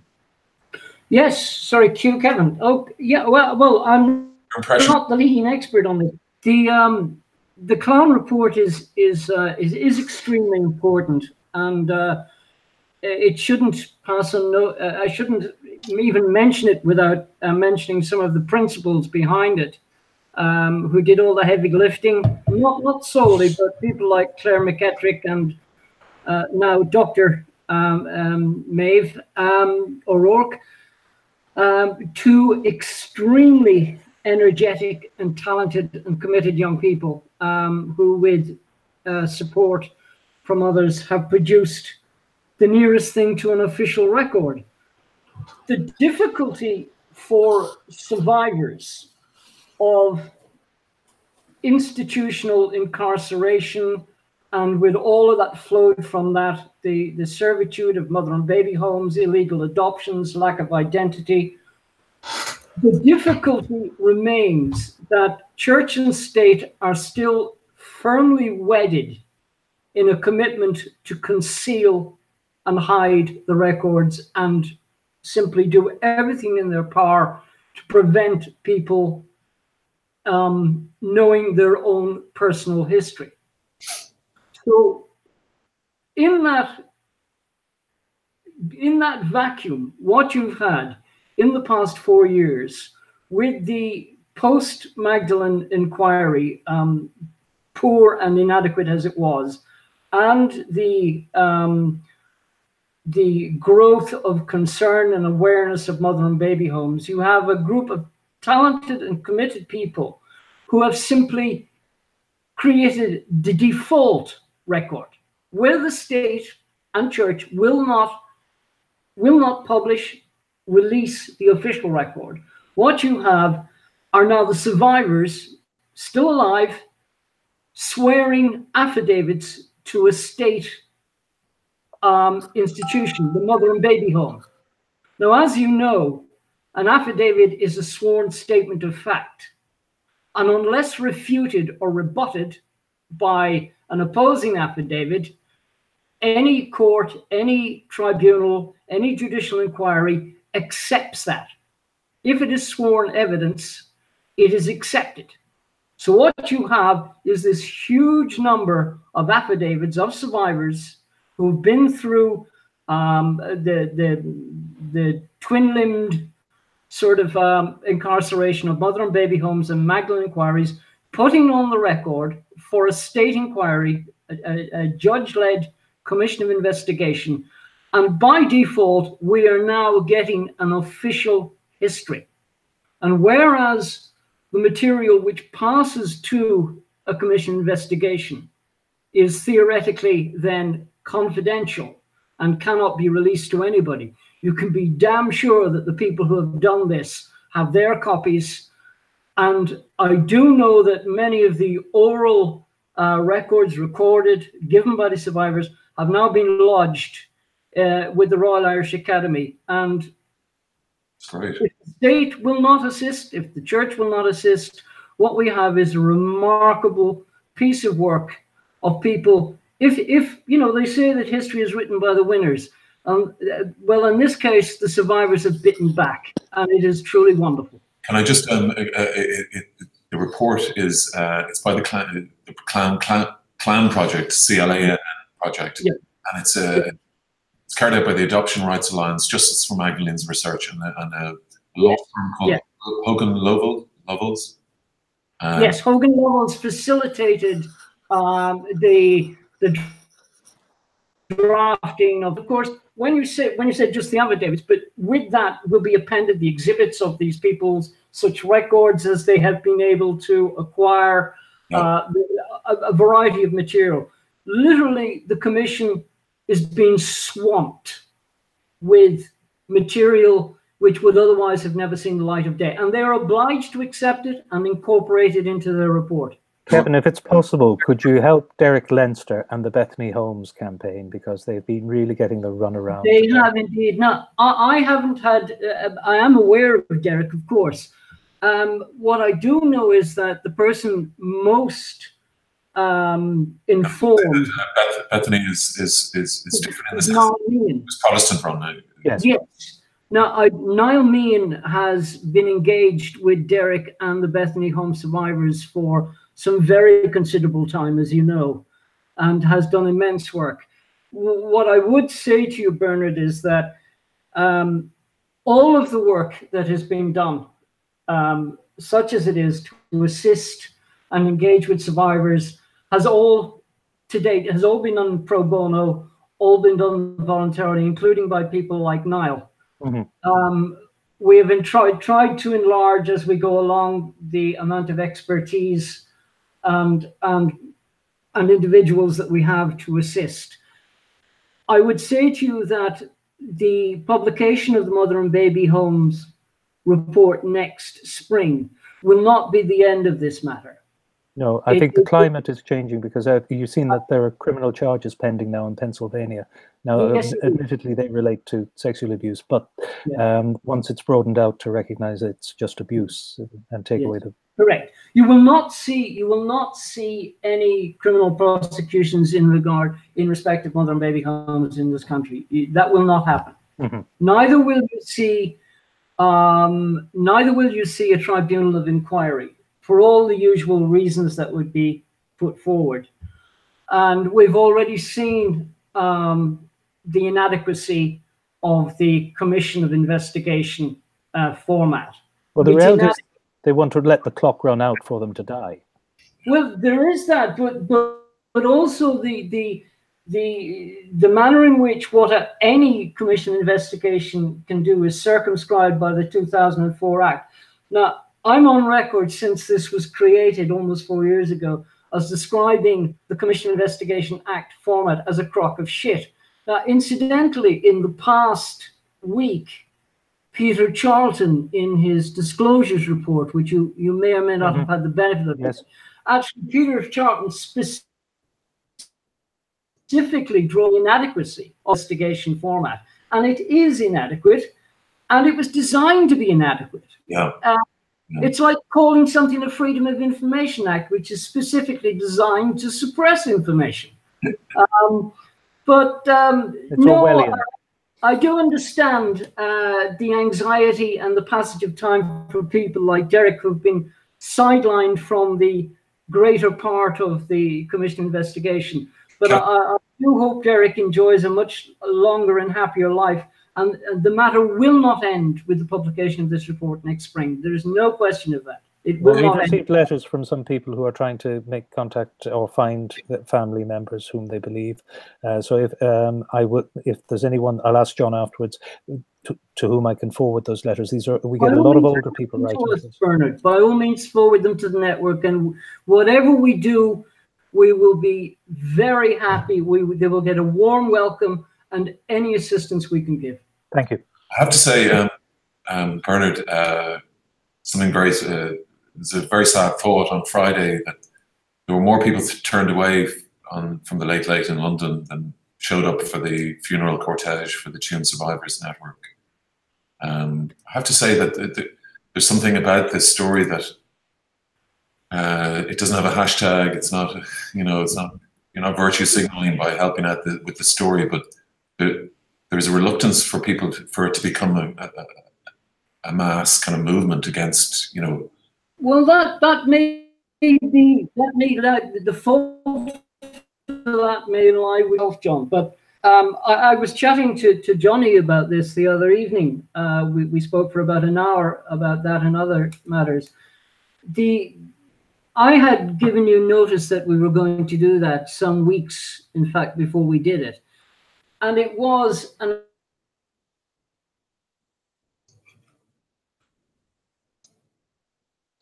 I think we just act of symbolism. Wasn't intended to be sort of symbolic act. Yes. And the remarkable thing is, as we walked down O'Connell Street, the street practically stopped. Really? Yeah, Olga, who was there, will tell you that literally the pedestrians, it actually on the street, it actually fell silent when they realized what we were doing. They did, and one or two joined in. Yes, they did. Yeah. So, but we made our point, and there was a health unions march which took off ahead of us, which perhaps had 500 people on it. Yes. We had about 6 or 7 camera crews, and God knows how many press photographers crawling all over us for about an hour. I was pinned up against a wall by the Reuters correspondent for about 15 minutes. I was like back to the pedestal of James Larkin's statue. I couldn't get away. The way you loved it. But I just feel like I felt well, I'd like the general public to be out there. It would be great if we got young people involved in this now, because absolutely, John, that's exactly where it needs to be at. Well, Bernard says that these people the victims are dying, survivors are dying, the victims are dying. Yeah, that's a very important point Bernard made as well, and it seems to be a tactic that they've used for centuries. And it is a shock, and I was saying to Kevin during the night that that Peter Mulryan had to go through so much, and now this is where it's at. He's he doesn't need this, and I just say it needs to be. It is a movement essentially. There's all these cool movements that are going on, but this is a serious thing in our past. Like 5 years ago, the whole world was disgusted with this, and we still haven't moved on from it.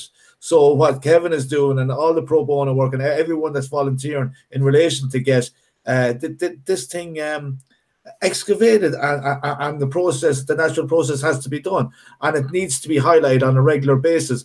I was a little bit perplexed, and Vanessa as well. I'd say there was about 50 people there carrying symbolic coffins, but there was only 50 to 70 people to carry those coffins, and they could only carry one coffin at a time. And there were 796 coffins that needed to be carried. But as Kevin said, it did its job, and you could feel the empathy by the people on the streets, because they didn't really know what was going on. But what it needs to be done is to be highlighted by the media, a serious amount of emotion. But young people need to get this, because if we don't address this serious stain in our history, we can't move forward as a country. It is that simple. Sorry, John. No, Kevin, I wasn't sure that I was allowed to say this, but the Tune survivors have some news by Monday. Is that right? Yes, the great Nanki Poo has agreed to meet with various people on Monday. His Highness Leo Varadkar will meet a delegation from the survivors groups on Monday evening. Wonderful. I, for a variety of reasons, won't be on that delegation. Possibly because it did end in security reasons. But there is a very able advocate going to that. Peter himself might have gone, but Peter, as you know, is in New York at the moment. At the premiere of the documentary, isn't it? Yes, he is. There are 4 or 5 viewings of the documentary in New York and Boston. But Peter also recorded what has been described as an extremely, by the interviewer, an extremely emotional interview, which will be aired next week. And I will get hold of a copy of that for you. I'll get a link for it. This is in New York.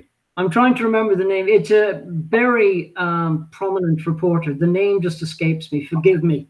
Okay, no. But it's certainly network stuff, and I understand it. The interview went on longer than anticipated, and that it is very affecting, and that everybody who participated and has viewed it has been very, very moved by it. So I will have a link for that for the site very, very shortly. That's brilliant. Bernard, I have some news. Peter is a fantastic envoy for the survivors. He is, most certainly, yes. Bernard, I wanted to tell you that your sun splashes on your editorial from 2 days ago. From yesterday. No, I was saying to Bernard that the Irish Sun splash that tomorrow morning is on. Oh, very good. I know Ken Sweeney was on earlier today. Okay. Well, Olga's just G-chatted me and said that the Irish Sun Splash is on Irish Word editorial. Olga's going to join us in a second now. She's going to come in to discuss the Disclosures Tribunal. Could I just ask on the Tuam thing, Bernard? That was a shocking story when it came out, and despite the best efforts of Terry Prone, they didn't manage to kill the story. In Britain, what was the reaction like? In Britain, there wasn't a reaction. There was amongst our readers. We splashed on it on page 1 from the very early days. There was a 3-day wonder because people assumed that babies had been put into the sewage pit or the cesspool rather than it having built up over a number of years. So the nuances were missed about just what had happened, because it was reported in a quite blunt and sensationalist way, whereas the nuances were much more important because it spanned such a period of time, and it spoke of a callousness, it spoke of an indifference. I mean, if you look at the way, say, people who had nothing in Ireland through that era over those decades were treated, it was quite appalling. And the people who were the lowest of the low. So it did get a couple of days of, say, hand-wringing in some of the liberal press and some of the, but then it became something of an oddity. It would turn up then in things like the international edition of the New York Times and be revisited with a shorthand.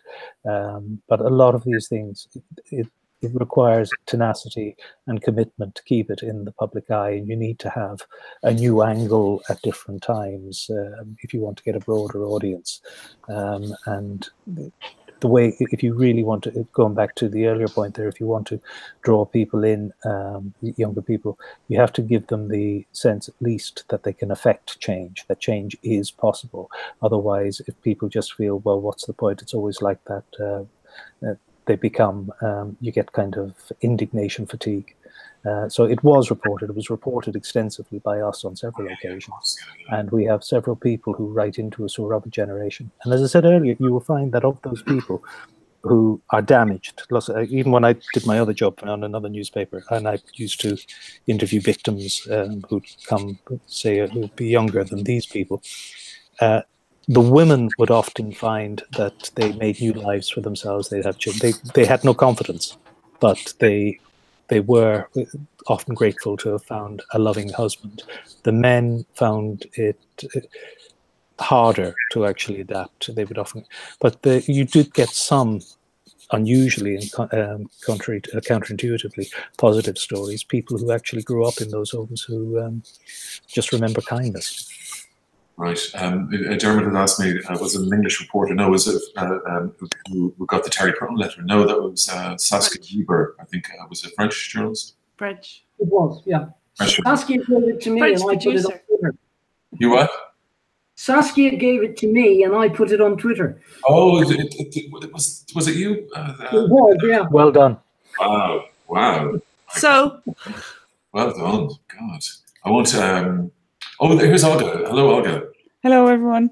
Oh, hi, Olga. Lovely Hi. to actually put a face to the name. Hi, Bernard. How are you? This is Bernard. Hi, Bernard. You know Kevin and Vanessa and Johnny and Dermot in the control. Hey, Dermot. Olga was mentioned in the door last night by Mick Wallace. Yes. That's very kind of him. Oh, well done, Olga. Along with Michael Clifford of the Examiner and Sean Murray of the Journal. I also wanted to mention Colin Fartha from the Examiner, Kevin, as vis-a-vis the Clown Project. Yes. He's got some great coverage on it.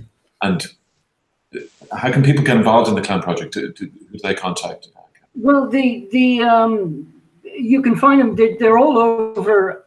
They're all over social media. You will find them. But essentially, this aspect of the work, the Clown Project, as you know, grew out of a small group of dedicated activists and academics and at that time trainee lawyers who launched the Justice for Magdalenes campaign some years ago. Yeah. And even though the government response was inadequate by way of the McAleese inquiry, they did get some redress for Magdalene survivors, and in terms of some monetary compensation, a particular form of all-embracing medical cards, stuff like that, all of which was excellent. Yeah. But it remained, of course, a very bitter experience in that the McAleese inquiry refused to accept, I think, 800 pages of testimony about abuse. Yeah. So this now, on foot of those who shared both Mother and Baby Home and Magdalene experiences, became the Clown Project in itself, and that fed in part, at least, into the Mother and Baby Home in producing this sworn testimony. Great. The report is the end product of that. But these people are not finished. Believe me. These people are in this. These activists, these people, the Maeve O'Rourke's, who is now a young practicing barrister in Dublin and has finished her doctoral thesis. These people are the future, and they are truly wonderful. Well, Kevin, I have to say, as long as there's breath in the Broadsheet body, we'll be at this with you as well. Thank you. And we all are and we'll get the. I made my coffin. I want another day out with that thing. We'll get value. Oh, you made the shoebox. Did you do a shoebox? No, I made a. Okay. Mine was lovely. Okay. Okay. Well, I'm sure it was, Vanessa. Olga, we were going to discuss the Disclosures Tribunal, and we were actually going to have Mick Wallace and Claire Daly on. Hopefully, going to have them on, and John McGuinness as well. I'm just thinking we were going to talk about the report, but why don't we just leave it till we can get Mick and Claire and John on next week? Sure, yeah, no problem, yeah.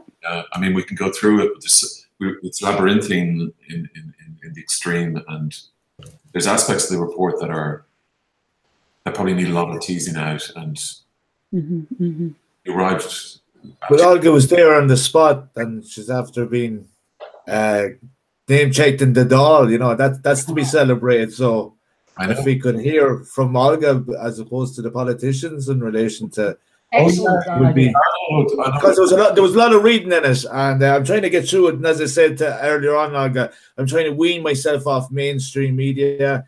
But this Disclosures Tribunal is something that we're not getting in the mainstream media. So it's really important that Broadsheet were there, and so recognition that this is very important stuff. Yeah, Johnny. Well, no, I'm just talking in relation to time. It's now 20 to midnight. I just want to go through the papers. We'll see where we are. Dermot, could you call up the papers there? Ah, brilliant. Okay. That's the Times Ireland edition. Can I? Oh, yeah. There's a story there on the right, John, just about Dennis Naughton. So it emerged tonight that there were two other meetings he had with, at least two other meetings he had with David McCourt. one in June of this year, June 26th, and then there was another one in I think it was in October 2016. They've met each other more times than some married couples I know. They've been in each other's company more times. How many dinners is that? There's like 8 now, is there? Whereas before there was none. Yeah. So this is just the Department of Communications has released it because they did another trawl, I think. So this is through his diary. They found these other 2 meetings. Is Paparina mentioned in any of those? No, I think his Secretary General was with him for one of them. Let me just have a look. Okay.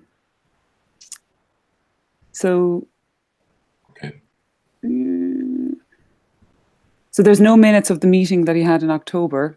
Okay. And that's when there was 3 potential bidders in the running at the time. The diary entries were released by the Department of Communications as part of a comprehensive review of all noted meetings between Mr. Naughton and his senior officials and Mr. Court or representatives from Enid or Granahan McCourt. Okay. So I think it's now 7 times. I think the Times Ireland anyway, Peter Dwyer there is saying that puts it at 7 meetings altogether, at least 7 times. Okay. Yeah, sorry. Well, they were obviously friends at that point. Including the daughter's birthday in Leinster House. Because if you're going to have a party, you have a birthday party, or you don't. A canteen in there. By the Leinster House. That's a beautiful photograph. Is that Dunleary in the background? Grand Canal Square. So, well, at least the cyclist is Grand Canal Square. So, I thought it was on the pier. Okay. City Key Church, maybe. I don't know. Yeah, it's a nice picture. The list of abortion doctors to stop women being turned away. Simon Harris is considering creating a list of doctors who provide abortion services. So they'll know where to go, essentially. Oh, okay. This means that there's going to be another list of doctors who won't do abortion. Yes, he's considering. So Ellen Coyne, she's written this story. So Simon Harris is considering creating a list of doctors who will provide abortion services in order to spare women the extra distress of being turned down by multiple medical professionals. Why don't they just go to the maternity hospitals? Okay, Varadkar May's plan to say deal won't work. Bernard backstop must be limited to Northern Ireland. Look, there's nothing new to say about any of this. They agreed back in December that the people who were objecting never even bothered reading what was agreed in December or agreed in March. Gove said in Cabinet that, he'd been misled. He was told it didn't mean anything. David Davis said something similar. Johnson has said something similar.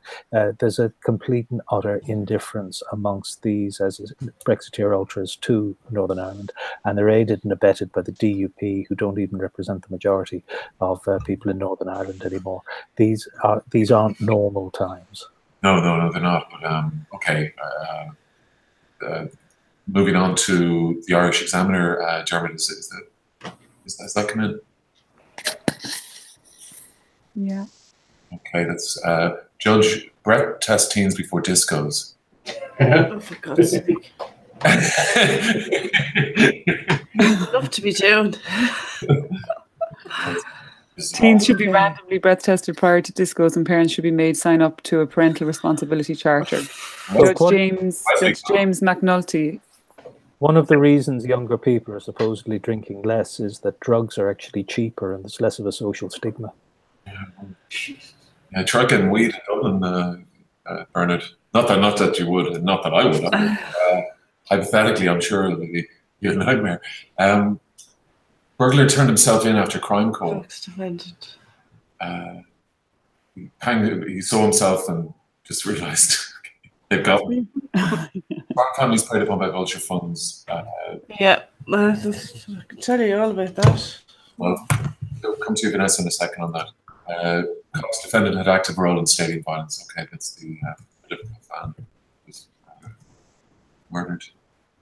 Yeah, so the second person who was charged being involved, he was found not guilty of that, but he'd already admitted violent disorder, so he got 3 years for. Yeah, I read that before I left the the office, that appears to have been a particularly sorry affair because they lost track of them. They knew who the main agitators were, but they lost track of them, and it had the unfortunate consequences that it did. It's incredibly sad, isn't it? The breath test teens before discos. That's ridiculous. Like Wesley would be empty. I've never been to Wes. What's it like, John? Well, it's John Wesley is no more. binge drinking teenage hellhole. In my day, anyway. I'm sure it's.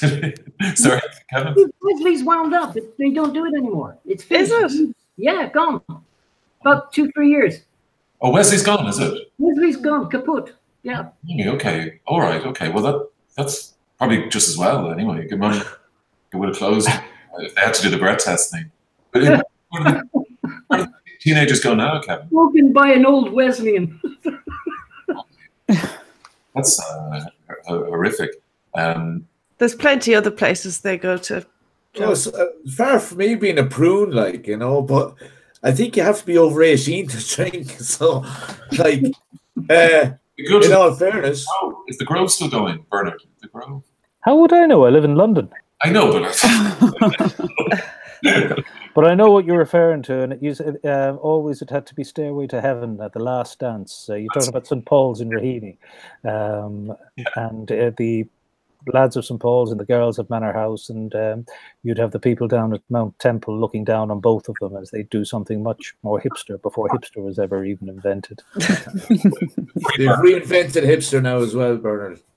I'm sure that's in London as well, isn't it? The East End.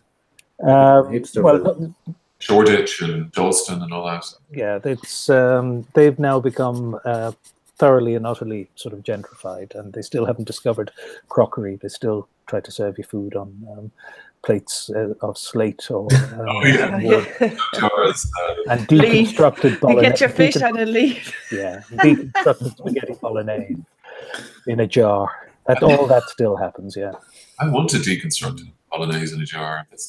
And hopefully you can be on the floor. Yeah, well, if you're where I think you are, the native cooking is terrible where you are, John. That's why they rely on the Indonesians and the rice taffel. God, yeah, the Dutch don't really eat very well, do they? I mean, sprinkles. They put sprinkles on everything. A lot of something, yeah. Kevin, can I say hello to Breda from the next? Yes, of course. You're going to have to get her on some evening. I asked her on tonight, and she was to come on, was she? Well, she didn't even reply, frankly. She, like myself, she has been one of the walking wounded of late, John, I'm afraid. And I'm hoping that she's going to be fit and well soon. We'll have her on. Brilliant. The amount of work that she is getting through, I know we can't always provide you with something new and innovative every week with respect to the campaign, but the amount of work she is getting through at the moment is fantastic. It really is something to behold. Well, it's incredible. And will she be in the delegation to meet? No, a member of the Mulrine family is going. It's a female member. I won't name her because I've described her to her face as being, when required, as tough as nails. But if Mr. Varadkar and Minister Zappone think they're going to fob her off with slices of fruitcake and tea on Monday, they've got a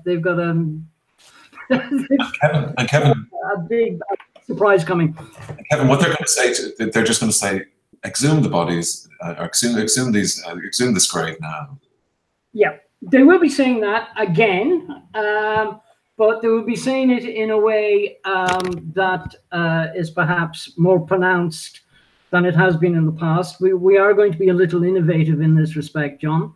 Okay. And we will give you notice of that by way of something which will filter to yourself and Olga early on Monday, by Monday afternoon. I fully expect Mr.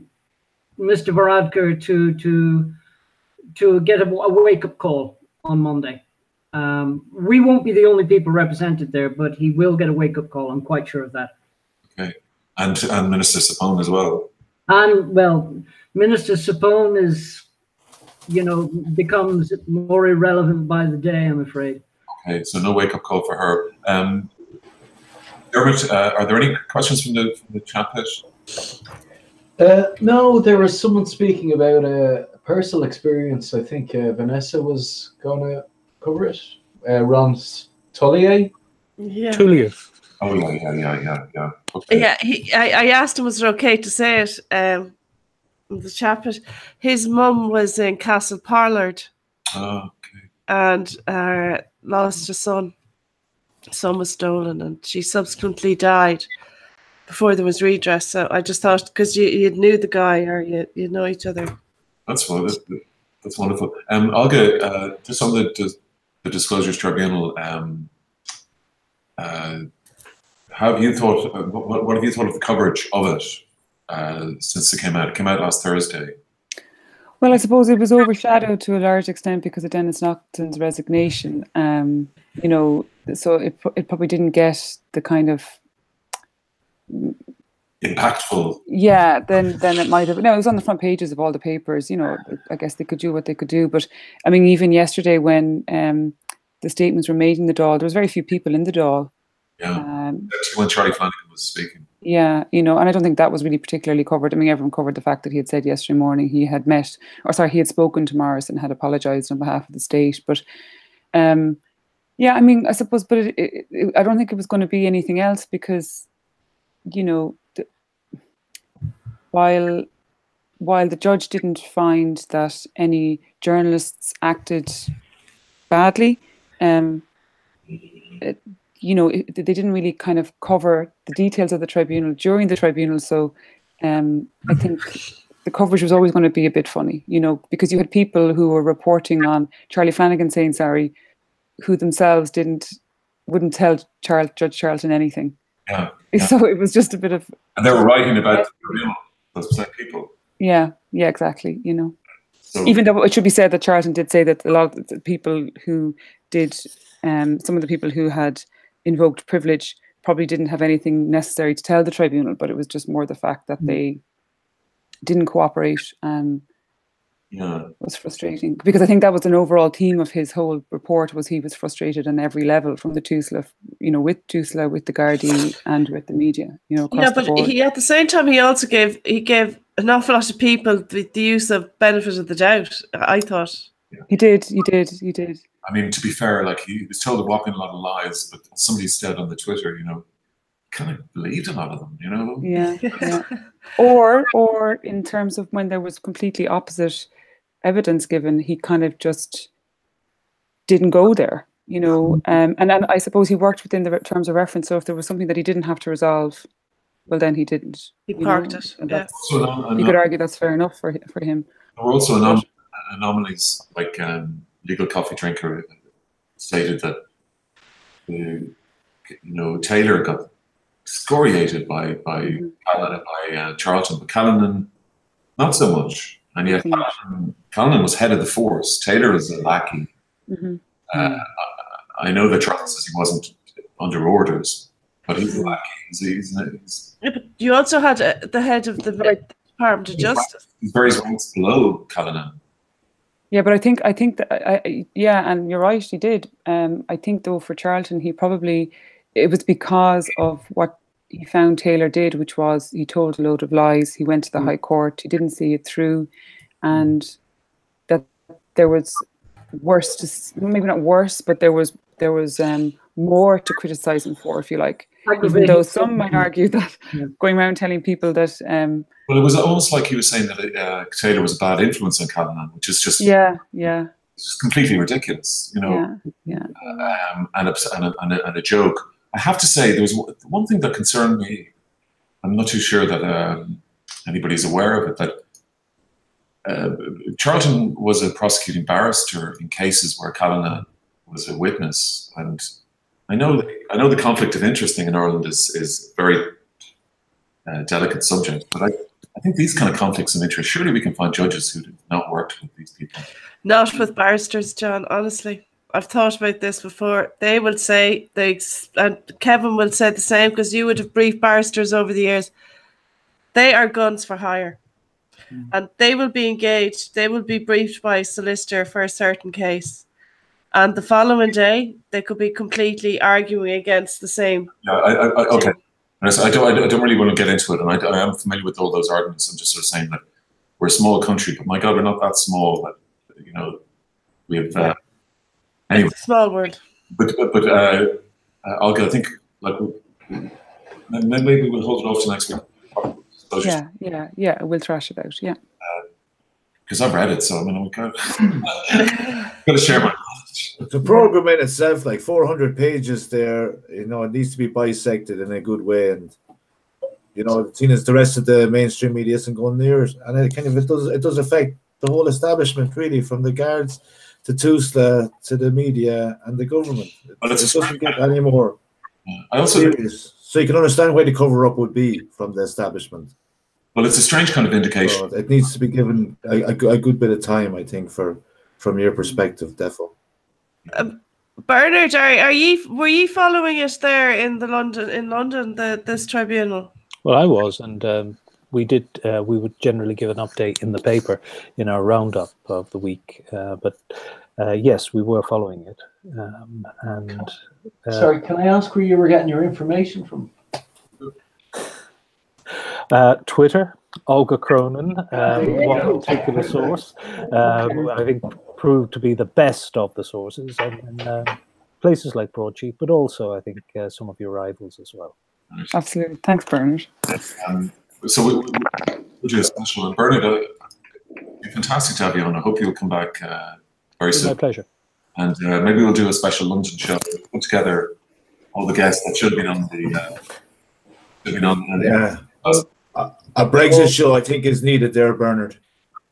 I think I'll be too busy uncorking the kettle when that happens. We'll do one from the Galaxy Moor.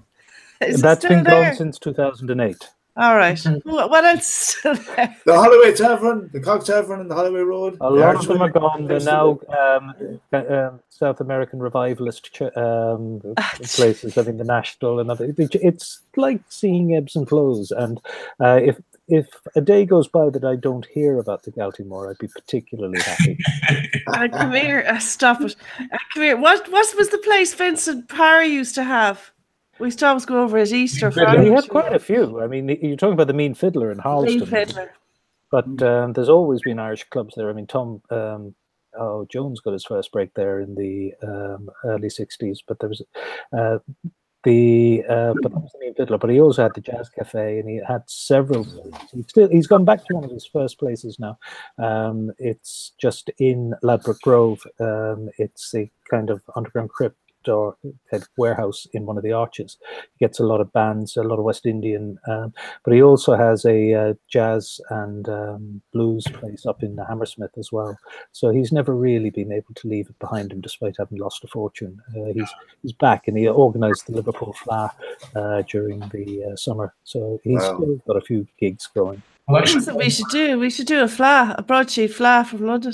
Well, Bernard, Vince would have been a great guest last Friday. I'll send you his number if you want. He would be a great guest, though. I mean, he did kind of recreate Vince Power is legend. Yeah. The flats of Finsbury Park, very much part of this sort of the trendification, the new Irish sort of. Absolutely, started selling furniture on Kilburn High Road. Came from Waterford, but we featured him prominently. But another Waterford man as well would have been a particularly good guest. A fellow called Ray O'Sullivan, otherwise known as Gilbert O'Sullivan, who's been performing and had an album out. Is he from Waterford? I thought he was from Wexford. Waterford. Oh, Waterford. And he's a new album out. He's not from Clare, no? That's just his song. Clare, moment I saw you. That's funny. That was his manager and promoter's daughter. Yeah. The one that he took to court. Very Irish. That his concert in Hyde Park recently, so that has all been restored. I mean, his daughters are running his social media and a lot of, but he's funny. He always was embraced in Ireland, but never embraced by the Irish in Britain, which still rankles with him a little. Yeah, he's And a little fact there as well. An old friend of Vanessa and a guest of the show, Jimmy Smith, I think, played with him in London there recently.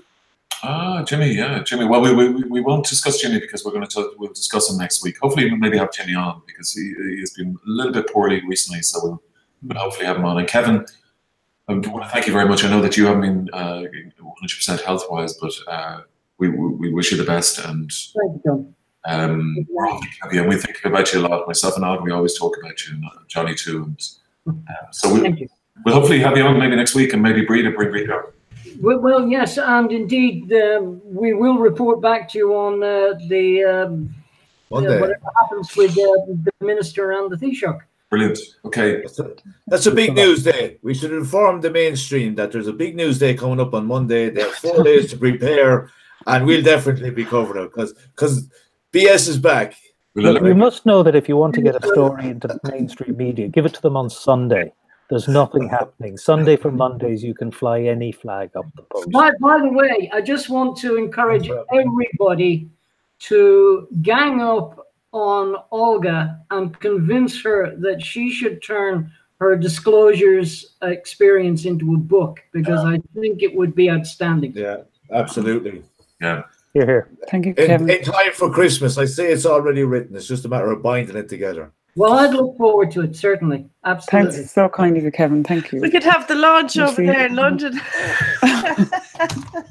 Well, send us the PDF and we will promote it and push it as much as we can.